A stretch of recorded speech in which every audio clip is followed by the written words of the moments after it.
Hello friends, welcome to my channel Edupedia hub. मैं प्रिया श्रीवास्तव आज फिर आप लोगों के लिए करंट अफेयर की क्लास लेकर आई हूँ। जैसा कि आप सभी को पता है कि कल संडे था, तो इसलिए मैंने कल क्लास अपलोड नहीं की थी। और मैंने आप लोगों से प्रॉमिस भी किया था कि मैं हर संडे को आप लोगों को करंट अफेयर से रिलेटेड क्वेश्चन आंसर सॉल्व करवाऊँगी। बट हुआ ऐसा कि लास्ट वीक मैंने केवल 3 या 4 डेज़ ही करंट अफेयर की क्लास अपलोड की है, तो उसमें इतने सारे क्वेश्चन आंसर नहीं बन पाए। तो इसलिए मैंने इस संडे को करंट अफेयर के क्वेश्चन आंसर अपलोड नहीं किए। बट नेक्स्ट संडे को मैं इस वीक के और लास्ट वीक के जितने भी क्वेश्चन आंसर बनेंगे वो सब मैं अपलोड करूंगी और आप लोगों को बताऊंगी कि किस तरीके से क्वेश्चन आंसर एग्जाम में बन सकते हैं आप लोगों के करंट अफेयर से रिलेटेड, और एक पॉइंट से कितने तरीके के क्वेश्चन बनाए जा सकते हैं, ये सब भी आप सीखेंगे उसमें। और अभी तो फिर मैं स्टार्ट कर रही हूँ आज का करंट अफेयर, और चलिए देखते हैं आज के करंट अफेयर में ऐसा क्या खास है। तो चलिए फिर स्टार्ट करते हैं और प्लीज़ अपना सपोर्ट बनाए रखिएगा। तो देखते हैं यहाँ पर पहला पॉइंट क्या है। हाँ चलिए, पहला पॉइंट यहाँ पर ये आ गया आपकी स्क्रीन पर। चलिए स्टार्ट करते हैं। उत्तर प्रदेश ने बुंदेलखंड जल संकट को हल करने के लिए इजराइल के साथ साझेदारी की है। तो पहला क्वेश्चन तो अपने स्टेट से ही आ गया, उत्तर प्रदेश। और यहाँ मैं यूपी से रिलेटेड एक इन्फॉर्मेशन आप लोगों के साथ शेयर करना चाहती हूँ। मे बी पॉसिबल है कि दिसंबर में यूपी टेट और देन उसके बाद सुपर टेट का एग्ज़ाम हो शायद, और मैं बहुत जल्दी टेट और सुपर टेट के क्लासेस स्टार्ट करने जा रही हूँ। और आप लोगों को अगर कोई भी अपना सजेशन इससे रिलेटेड देना है तो प्लीज़ मुझे अपना सजेशन ज़रूर दीजिएगा। मैं आप लोगों की रिकॉर्डिंग ही क्लासेस स्टार्ट करूँगी, जैसा आप लोग बोलेंगे उसी हिसाब से मैं सारे क्लासेस करवाऊँगी। तो मैं अभी टाइम टेबल उसका सेट कर रही हूँ, देख रही हूँ कि किस तरीके से टाइम सेट हो सकता है और किस टाइम मैं वीडियो अपलोड कर पाऊँ और आप लोगों को ईज़िली से मिल सके। तो ये सारी चीज़ें भी देखनी पड़ती हैं। चलिए अच्छा, फिर तब तक इस क्वेश्चन के बारे में डिटेल से देख लेते हैं कि क्या इसमें हुआ है, क्या हुआ है उत्तर प्रदेश के बुंदेलखंड क्षेत्र में। चलिए स्टार्ट करते हैं फिर। उत्तर प्रदेश सरकार ने बुंदेलखंड क्षेत्र के जल संकट को हल करने के लिए इजराइल सरकार के साथ सहयोग की योजना पर हस्ताक्षर किए हैं। दोनों सरकारों के बीच साझेदारी बुंदेलखंड के सूखा प्रभावित क्षेत्रों में जल संकट की समस्या का समाधान करना है। यह बुंदेलखंड जैसे पानी की कमी वाले क्षेत्रों के लिए नवीनतम कृषि प्रौद्योगिकियों जैसे ड्रिप सिंचाई से क्षेत्रीय किसानों की सहायता करेगा। आइए अब देखते हैं आगे इस योजना में और क्या क्या है। हाँ, यहाँ पर यह परियोजना बुंदेलखंड और उसके आसपास के क्षेत्रों में पानी की कमी की समस्या से निपटने के लिए होगी और देश के बाकी हिस्सों में भूजल प्रबंध, सिंचाई और पीने योग्य जल प्रबंध के लिए एक आदर्श बनेगी। ये जो दोनों कंट्री ने मिलकर सहयोग की योजना स्टार्ट की है उसके अकॉर्डिंग चलिए देखते हैं आगे क्या है। दोनों सरकारें भारत इजराइल बुंदेलखंड जल परियोजना पर जल उपयोगिता के क्षेत्र में सहयोग करेंगी। भारत इजराइल बुंदेलखंड जल परियोजना के 3 घटक हैं, यानी जल संरक्षण, जल कुशल परिवहन और कृषि के लिए उन्नत जल प्रयास। और अब इससे रिलेटेड आप लोगों के एग्ज़ाम के अकॉर्डिंग कौन से क्वेश्चन बन सकते हैं, चलिए थोड़ा बहुत इसके बारे में और जान लेते हैं। हाँ, यहाँ पे यूपी के बारे में बताते हैं। यूपी के जो मुख्यमंत्री हैं वो योगी आदित्यनाथ हैं, और जो यहाँ की राज्यपाल हैं वो आनंदीबेन पटेल हैं। और यहाँ पे इजराइल जिसके साथ ये समझौता होने जा रहा है, इजराइल के प्रधानमंत्री हैं बेंजामिन नेतन्याहू। चलिए अब आगे स्टार्ट करते हैं कि और देखते हैं कि नेक्स्ट क्वेश्चन में क्या है। और यहाँ पर नेक्स्ट पॉइंट आपके सामने अब ये रहा। कौशल विकास मंत्रालय ने कौशल विकास के लिए शिपिंग मंत्रालय के साथ की साझेदारी। लगता है आज साझेदारी के ज़्यादा पॉइंट आ रहे हैं, ज़्यादा क्वेश्चन है इसके। चलिए अब इसके बारे में भी थोड़ा डिटेल से जान लेते हैं क्या है इसमें। यहाँ पर कौशल विकास ने बंदरगाह और समुद्री क्षेत्र में कौशल विकास को बढ़ावा देने के लिए शिपिंग मंत्रालय के साथ एक समझौता पर हस्ताक्षर किए हैं। दोनों मंत्रालयों के बीच साझेदारी बढ़ते हुए समुद्री उद्योग और तटीय समुदाय के विकास के लिए कौशल, पुनः कौशल और कौशल में वृद्धि के उद्देश्य से की गई है। तो आगे इसमें ये है, समझौता ज्ञापन तटीय क्षेत्रों के युवाओं को रोजगार के व्यापक अवसर प्रदान करेगा। ये तो बहुत ही अच्छी चीज़ है कि युवाओं को रोज़गार मिलेगा इस समझौते के तहत।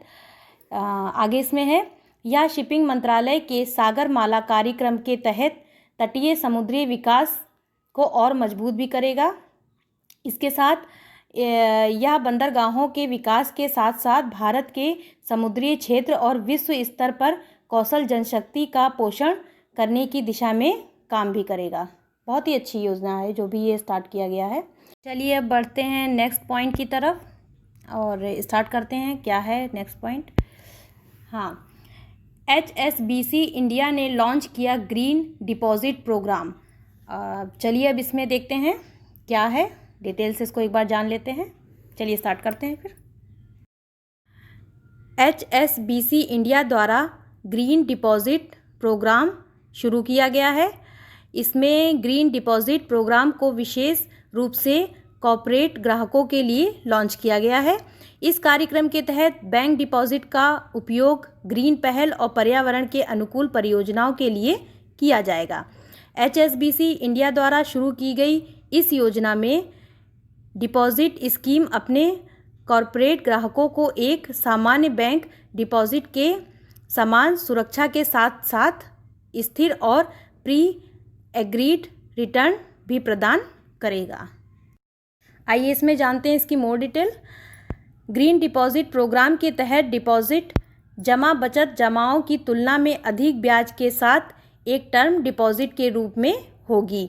यह स्कीम पात्र व्यवसायों और परियोजनाओं के वित्त पोषित भी करेगी जो कम कार्बन, जलवायु लचीला और सतत अर्थव्यवस्था को प्रोत्साहित करते हैं। इसके तहत ग्राहकों को त्रैमासिक रिपोर्ट भी सौंपी जाएगी। इसमें जमा राशि के उपयोग के बारे में पोर्टफोलियो स्तर की जानकारी भी दी जाएगी।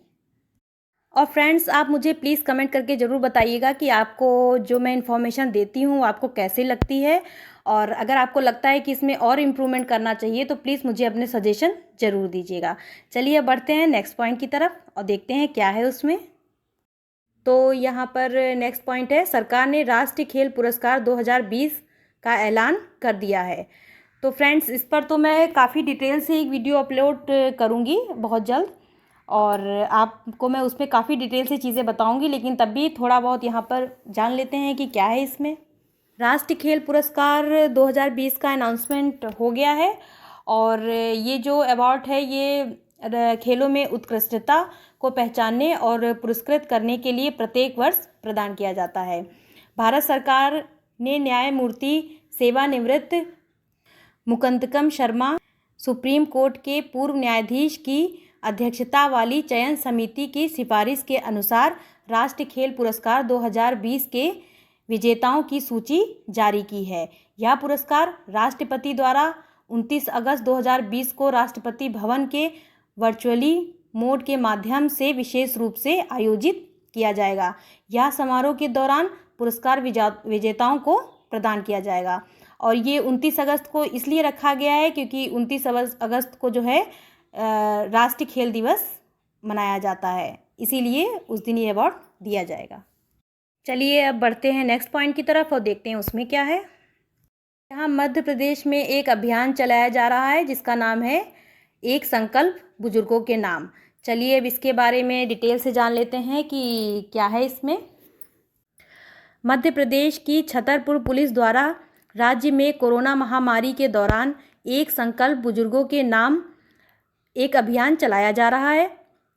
एक संकल्प बुजुर्गों के नाम यानी वृद्धों के प्रतिस्पर्धा वैश्विक महामारी कोविड-19 के दौरान घरों में अकेले रहने वाले बुजुर्गों और असहाय लोगों के लिए एक वरदान साबित होगी।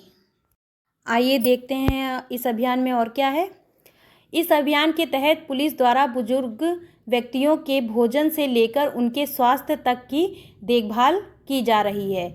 यह अभियान मध्य प्रदेश पुलिस के आदर्श वाक्य यानी देशभक्ति जनसेवा के अनुसार चलाया गया है।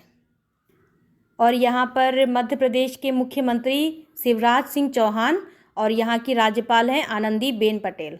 चलिए अब बढ़ते हैं नेक्स्ट न्यूज़ की तरफ, देखते हैं उसमें क्या है। यहाँ पर राजीव कुमार होंगे भारत के नए चुनाव आयुक्त। चलिए अब राजीव कुमार के बारे में थोड़ा डिटेल से जान लेते हैं और देख लेते हैं इस न्यूज़ में क्या खास है। चलिए एक नज़र इस पर डिटेल पे डालते हैं। भारत सरकार द्वारा राजीव कुमार को भारत के नए चुनाव आयुक्त के रूप में नियुक्त किया गया है। उनकी नियुक्ति चुनाव आयुक्त के पदभार ग्रहण करने की तिथि से प्रभावी होगी। इनकी नियुक्ति अशोक लवासा के स्थान पर की गई है, जिन्होंने हाल ही में राष्ट्रपति को अपना इस्तीफा सौंप दिया था। चलिए अब इसके बारे में मोर डिटेल जानते हैं क्या है। ये जो राजीव कुमार जी हैं, ये झारखंड कैडर के 1984 बैच के IAS अधिकारी हैं। इन्हें जुलाई 2019 में वित्त सचिव के रूप में भी नियुक्त किया गया था और अपने कार्यकाल के दौरान इन्होंने 10 सार्वजनिक क्षेत्रों के बैंकों को 4 में विलय करने में प्रमुख भूमिका निभाई थी। इसके अलावा इन्होंने क्रमिक मंत्रालय में स्थापना अधिकारी के रूप में भी काम किया है। चलिए बढ़ते हैं नेक्स्ट न्यूज़ की तरफ और देखते हैं उसमें खास क्या है। यहाँ पर रॉनी ओसुलिवान ने जीती विश्व स्नूकर चैंपियनशिप 2020। चलिए इसके बारे में थोड़ा डिटेल से देख लेते हैं। यहाँ पर रॉनी ओसुलिवान ने कीरेन विल्सन को 18-8 के स्कोर से हराकर वर्ल्ड स्नूकर चैंपियनशिप 2020 जीत ली है। इन्होंने शेफील्ड के क्रूसिबल थिएटर में अपने 6ठे विश्व चैंपियनशिप का खिताब जीता है। और इसमें है, इस जीत के बाद रॉनी ओसुलिवान अब रेडरन 1978 की 45 वर्ष में जीत के बाद विश्व स्कूनर चैंपियनशिप के सबसे पुराने विजेता बन गए हैं। साथ ही पिछले साल के चैंपियन जूड ट्रम्प के बाद विश्व रैंकिंग में दूसरे स्थान पर पहुंच गए हैं। और आज की लास्ट न्यूज़ आपके सामने ये रही। इंडिया कोस्ट गार्ड ने इंटरसेप्टर बोर्ड ICGS C454 का किया जलावरण। चलिए इसके बारे में थोड़ा डिटेल से देख लेते हैं। भारतीय तटरक्षक बल ICG ने सूरत गुजरात में एक इंटरसेप्टर नाव ICGS C454 का जलावरण किया है। इंटरसेप्टर बोर्ड ICGS C454 का निर्माण लार्सन एंड टुब्रो द्वारा किया गया है और इसकी अधिकतम गति 45 समुद्री मील अर्थात 83 किलोमीटर प्रति घंटा है। आइए इसके बारे में थोड़ा और देख लेते हैं। हाल ही में लॉन्च की गई इंटरसेप्टर बोट ICGS C454 एक 27 मीटर लंबी नाव है और इसे 500 समुद्री मील की दूरी रेंज पर उत्कृष्ट शिपिंग गतिशीलता और क्षमता के साथ सशक्त बनाया गया है। हाँ, और एक चीज़ और, कृष्ण स्वामी नटराजन प्रेजेंट टाइम में भारतीय तटरक्षक महानिदेशक हैं। और फ्रेंड्स, आज के लिए बस इतना ही और कल फिर मैं आपके लिए करंट अफेयर की एक नई क्लास लेके आऊँगी। और अगर आपको मेरे द्वारा बताई गई इन्फॉर्मेशन अच्छी लगी है तो प्लीज़ मेरे चैनल को सब्सक्राइब ज़रूर करें और साथ में लाइक और शेयर करना ना भूलें। मैं आपके लिए डेली ही ऐसे करंट अफेयर लेकर आती रहूँगी।